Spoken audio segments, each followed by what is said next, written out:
ኒቆዲሞስ የታወቀ ምሁረ ኦሪት ነው። ኦሪትን በደንብ የሚያስተምር ነው። ቀን እያስተማረ ውሎ ሌሊት ግን ወደ ኢየሱስ ክርስቶስ ይመጣ ነበር። ሁሉ ነገር ሞልቶለት በኦሪት ላይ ለመቅረት ሳይሆን ከኦሪት ወደ ሕገ ወንጌል ለመሸጋገር ሌሊት ይመጣ ነበር። ክብር ለመድኃኔዓለም ይሁን። እስኪ ራሳችንን እንመልከት። አንዳንድ ጊዜ ቅዳሴ ትምህርቱን ያዝ ስናረጋችሁ እነዚህ ቄሶች ዛሬ አበዙት፣ እኔ እኮ በጣም ይደክመኛል፣ በጣም ቢዚ ነኝ፣ ጠዋት ወጥቼ ማታ ነው የምገባው፣ ከዛ ደግሞ ይደክመኛል እተኛለሁ፣ እኔ ቅዳሜ አምሽቼ ስለምሰራ ጠዋት መምጣት አልችልም፣ መቼ ሆን የሚሳካልኝ እያልን የራሳችንን ስንፍና በራሳችን ላይ ያበረታታን ከመቅደሱ የራቀን ብዙ ሰዎች አለን። መድኃኔዓለም ወደ መቅደሱ። ሌላው ኒቆዲሞስ የሚነገርለት ነገር አይሁድ በምክራቸው ሲሳተፉ ጌታችን አምላካችን መድኃኒታችን ኢየሱስ ክርስቶስ ላይ ሲማከሩ ከምክራቸው ግን አልተቀላቀለም ነበር። እንደውም ምን አለ? በጌታችን በመድኃኒታችን በኢየሱስ ክርስቶስ ላይ የዮሐንስ ወንጌል ምዕራፍ 7:48 ላይ ሕጋችን እኮ ሳይሰማ ወይም ሳይናገር ይፈርዳልን ብሎ አላቸው። እንዴት ይፈረድበታል ብሎ በፊት ለፊት ስለ ጌታችን ስለ መድኃኒታችን ስለ ኢየሱስ ክርስቶስ አምላክነትና አባትነት የተከራከረ ያስተማረ ጽኑና ብርቱ ሰው ነው። ክብር ለአምላካችን። ጤፍ የዘራ ሰውና ማሽን ላይ የዘራ ሰው እኩል አያጭድም። ያጭዳል? ገበሬዎች ናችሁ እንደ ዝም አላቸው። ሁላችንም የቦሌ ባናላችሁ እኮ ምንድን ነው? ጤፍ የዘራ ሰው በ3 ወር ሊያጭድ ይችላል አይደል? ማሽላስ የዘራ ሰው በስንት ወር ያጭዳል? እውነትም የቦሌ ናቸው ይላቸው።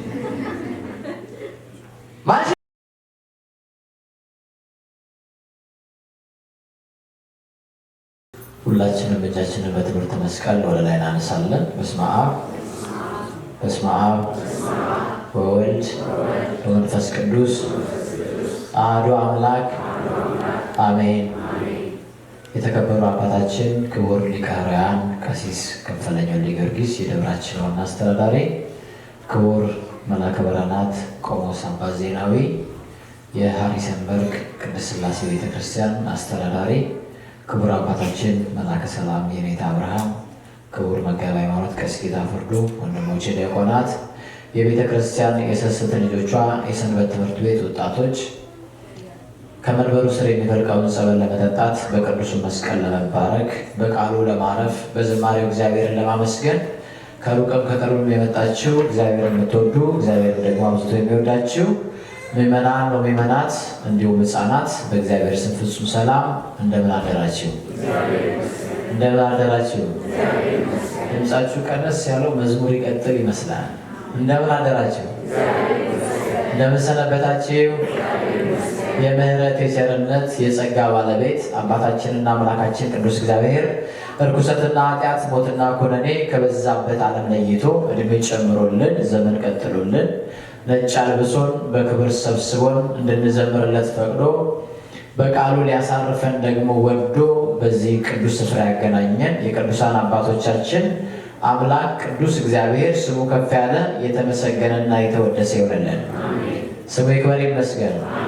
ጌታን ያየንባት የወርቅ መሰላል እሳተ መለኮት በማኅፀኗ ያዘች በእጆቿም የታቀፈች ከመስቀል ስር ያገኘናት ሳትሆን የተሰጠች እመቤት እናታችን ቅድስተ ቅዱሳን ድንግል ማርያም ጸጋዋ ክብሯ እናትነቷ ፍቅሯ ምልጃዋ በረከቷ ከሁላችን ጋር ይሁን። የጻድቃን የሰማዕታት የቅዱሳን መላእክት ያሉ ቀደምት አባቶቻችን ጸጋ በረከታቸው ምልጃ ጸሎታቸው ሁላችንም ያግዘን። እግዚአብሔር ቢፈቅድና ቢረዳን የምንማማርበት የትምህርታችን ርዕስ የሚሆነን ቅድም በቅዳሴ ላይ ከተነበበው ወንጌል ይሆናል። በርዕስነት የምናነሳው የምናውቀውን እንናገራለን የሚል ይሆናል። ሁላችሁም በአንደበት ብቻ ያይደለ ከልብ ጭምር ቃሉን ትጠሩታላችሁ። የምናውቀውን በሉ እስኪ። ምን አልኩኝ? የማናውቀውን አላልኩም። እሺ፣ ምን የምንለውን? የምናውቀውን እንናገራለን። እስኪ ድገሙት። ጌታ አምላክ ቅዱስ እግዚአብሔር በዚህ ቃል ሁላችን ያስተምረን። ቃሉን የምናገኘው በዚህ በዮሐንስ ወንጌል ምዕራፍ 3 ቁጥር 11 ላይ ነው። ቃሉን የተናገረው ጌታችን አምላካችን መድኃኒታችን ኢየሱስ ክርስቶስ ነው። የዚህ ትምህርት መሰረታዊ ዓላማ ያየነው እንድንመሰክር የምናውቀውንም ደግሞ እንድንናገር መግለጥ ማስረዳት ነው። ዛሬ እንግዲህ በቤተ ክርስቲያናችን ስርዓት በቅዱስ ያሬድም ስያሜ የዛሬው ሰንበት ኒቆዲሞስ እየተባለ ይጠራል። ማን ይባላል? ኒቆዲሞስ ይባላል። አብይ ጾማችንን ልናጠናቅቅ አንድ ሳምንት ብቻ ቀረን ማለት ነው። ጊዜው ምን ያህል እንደሚፈጥን ሰዓታችን ዘመናችን ከሸማኔ መወርወሪያ ይልቅ የሚፈጥንበት ዘመን ላይ እንደደረስን የአብይ ጾም እንዴት እንደፈጠነብን እያያችሁ ነው። እውነት ማለት በጣም ፈጥኗል አይደል? ዛሬ ኒቆዲሞስ ላይ ደርሰናል። ጌታ አምላክ ቅዱስ እግዚአብሔር ቀሪውን ደግሞ በሰላም ያስፈጽመን። የዮሐንስ ወንጌል ምዕራፍ 3 ቁጥር 1 ጀምረን ስንመለከት እንዲህ ብሎ ይጀምራል። ከፈሪሳውያን ወገን የሆነ የአይሁድ አለቃ ኒቆዲሞስ የሚባል አንድ ሰው ነበረ።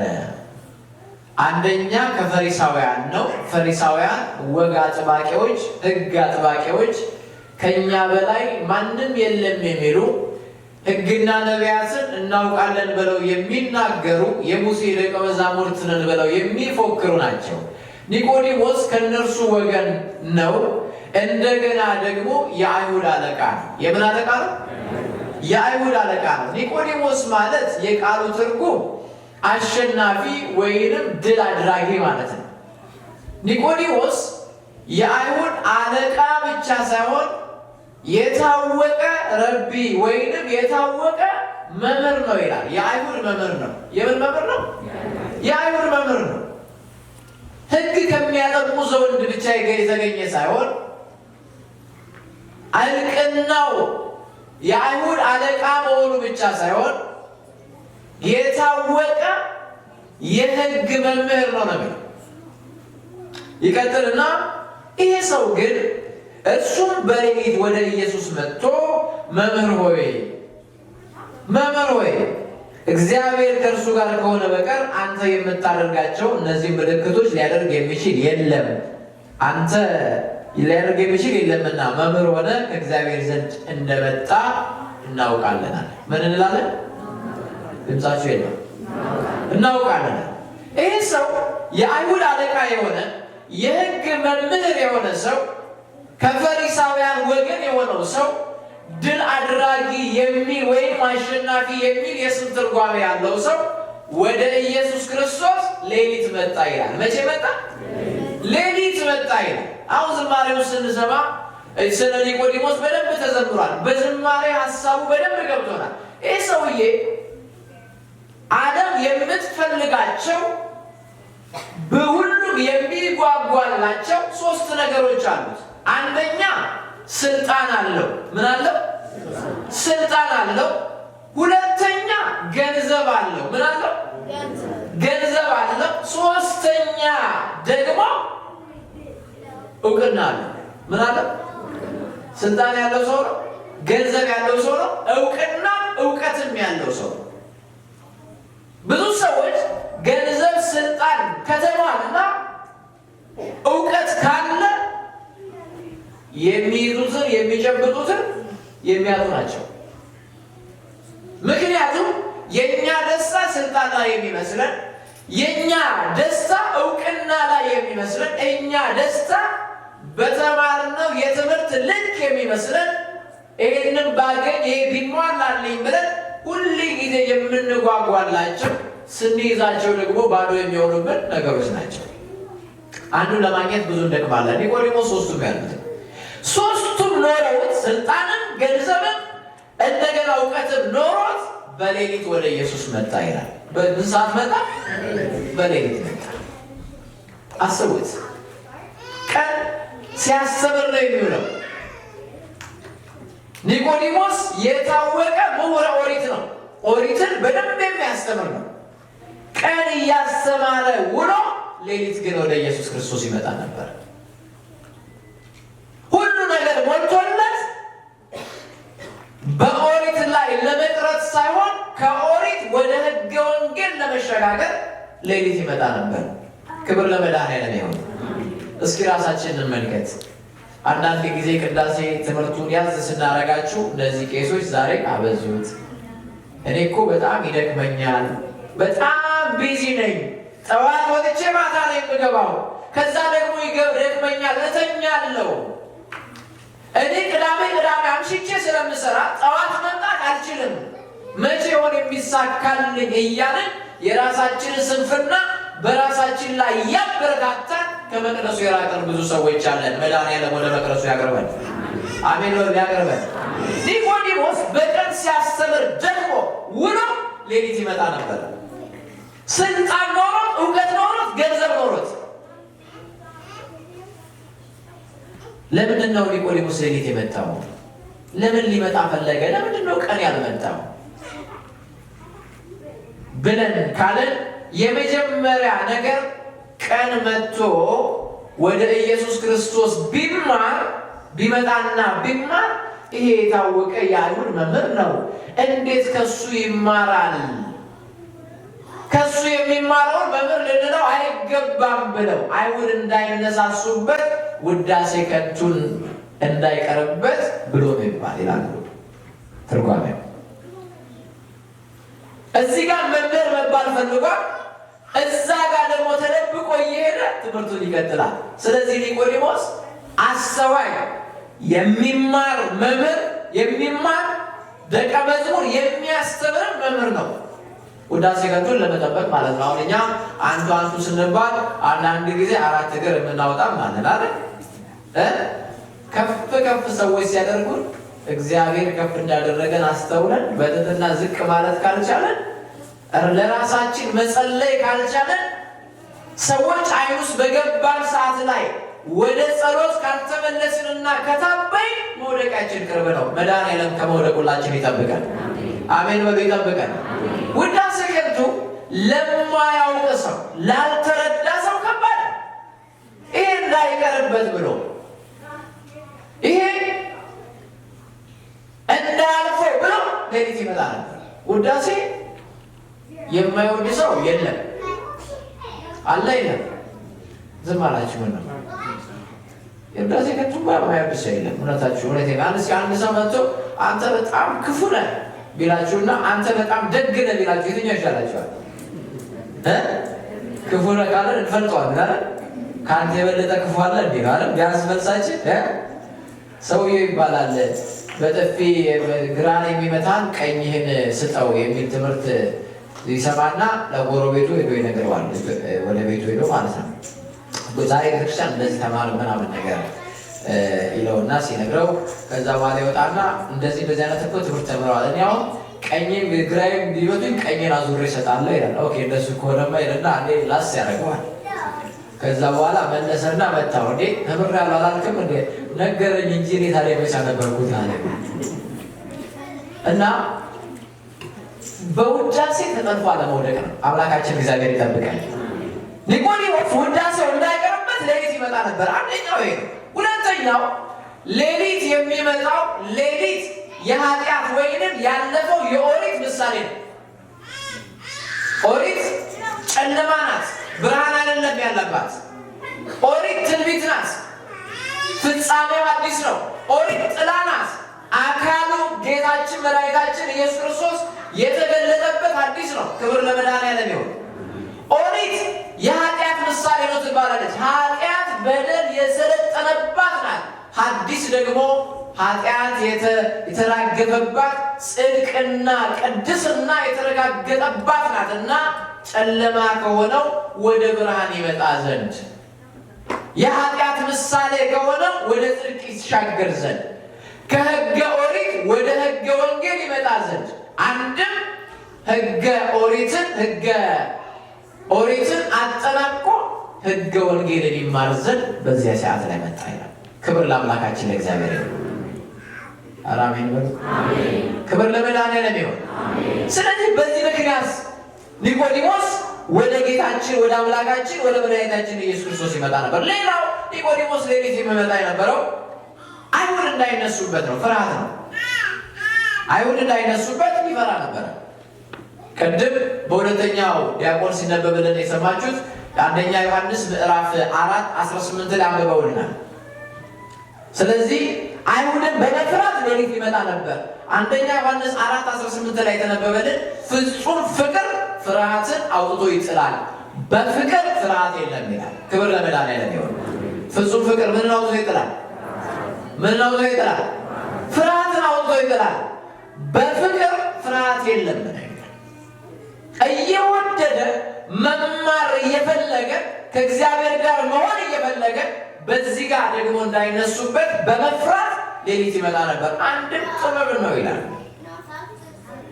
ሰዎች እንዳይከፉ ያንን ለማድረግ ነው። ሌላው ኒቆዲሞስ የሚነገርለት ነገር አይሁድ በምክራቸው ሲሳተፉ ጌታችን አምላካችን መድኃኒታችን ኢየሱስ ክርስቶስ ላይ ሲማከሩ ከምክራቸው ግን አልተቀላቀለም ነበር።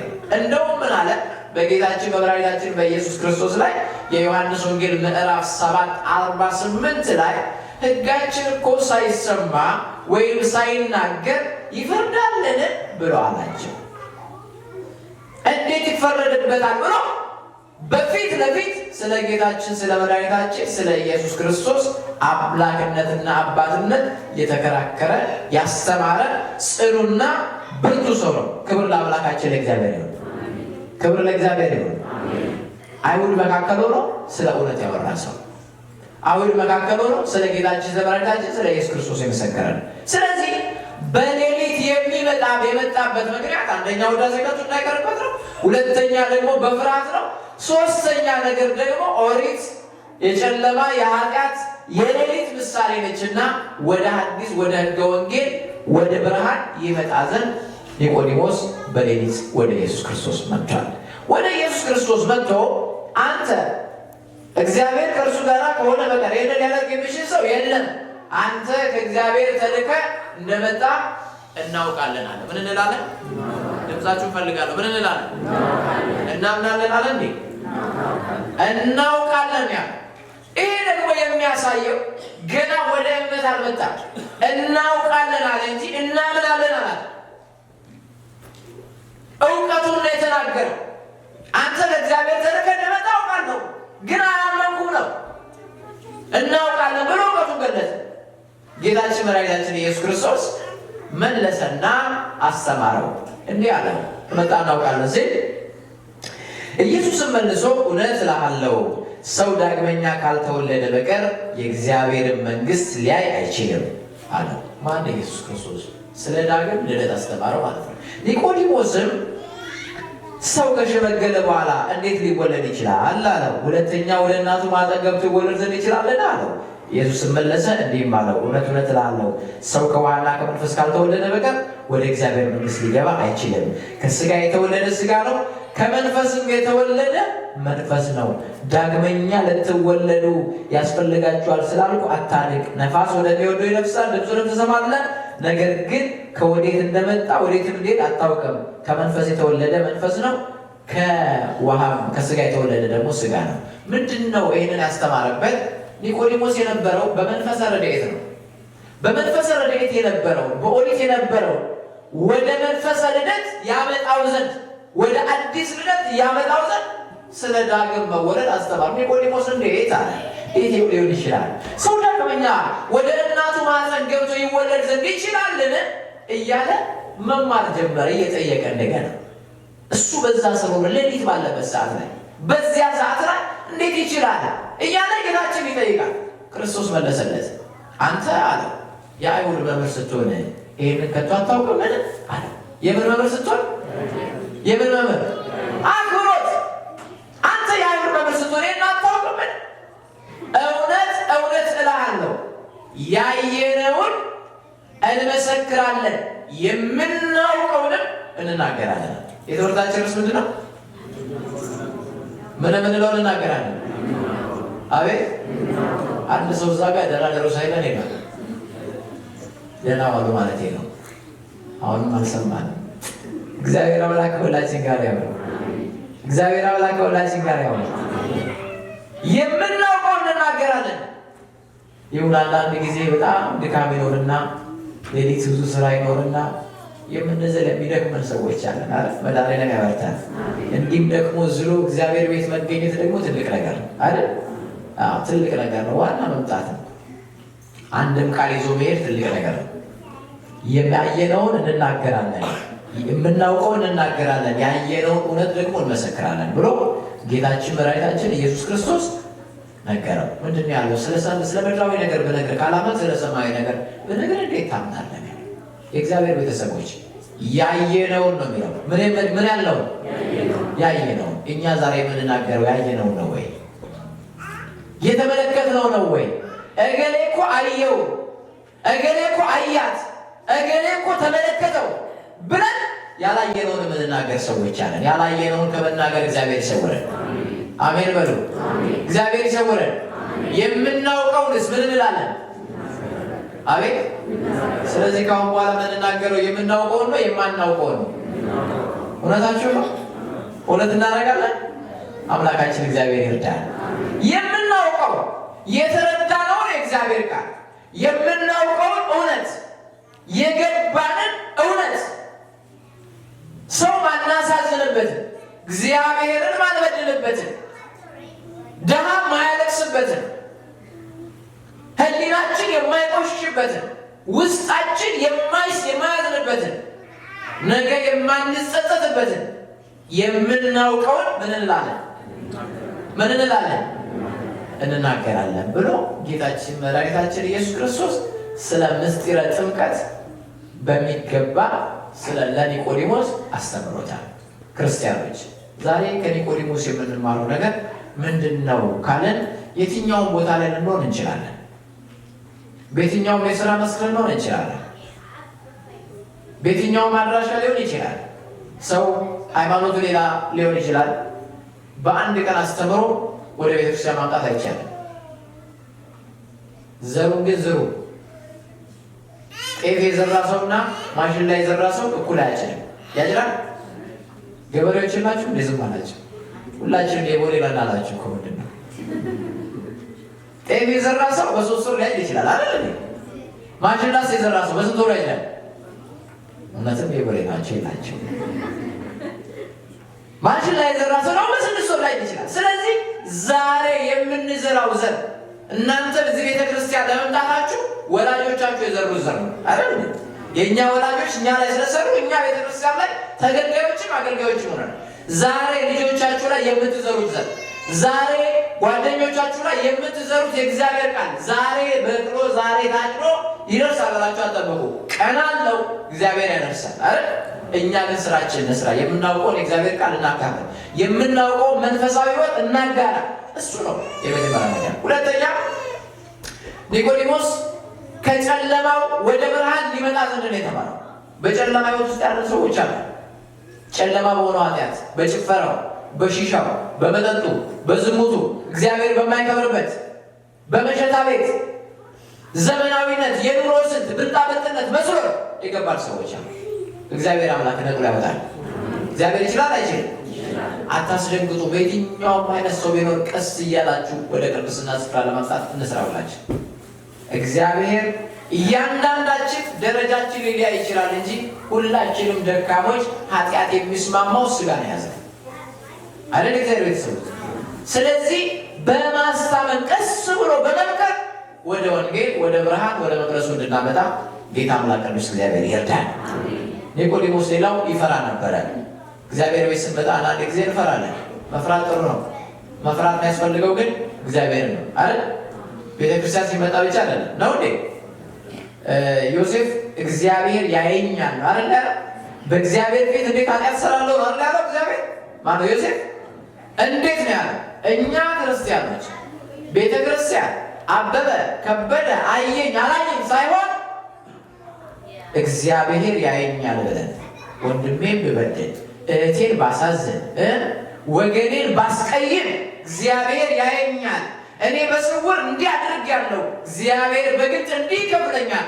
ስለዚህ እግዚአብሔር እያየ ይህን አላረግም ብለን እግዚአብሔር ልንፈራ እንጂ እግዚአብሔር ቤት ስንመጣማ እግዚአብሔር ቤት እያለቀስን እንመጣለን። ኃጢአት፣ በደላችን፣ ድካም፣ ጉድለታችን ያስለቅሰናል። እግዚአብሔር ደግሞ እንባችን አብሶ ጸሎታችንን መልሶ በክብር ይመልሰናል። ክብርና ምስጋና ለአምላካችን ለእግዚአብሔር ይሁን። የምናውቀውን እንናገራለን። ተሰብስቦ ከመበተን አምኖ ከመካድ እግዚአብሔር ይሰውረን። ኒቆዲሞስ ሌሊት ነው ሲመጣ የነበረው። እኛ ስናስቀድስ ደግሞ ሌሊት እንምጣ። ለሰዓታቱ ሌሊት፣ ለማህሌቱ ሌሊት፣ ለቅዳሴው ሌሊት፣ ለወንጌሉ ሌሊት መተን እርፍ ብለን እንድንሄድ ጌታ አምላክ ቅዱስ እግዚአብሔር ይርዳል። ተሰብስቦ ከመበተን አምኖ ከመካድ እግዚአብሔር ይሰውረን። የሰው ሁሉ መጨረሻው ሲያምር ነውና እግዚአብሔር አምላክ የሁላችንን መጨረሻ ያሳምርልን። በተዋህዶ እምነታችን በሥላሴ ልጅነታችን ያጽናን።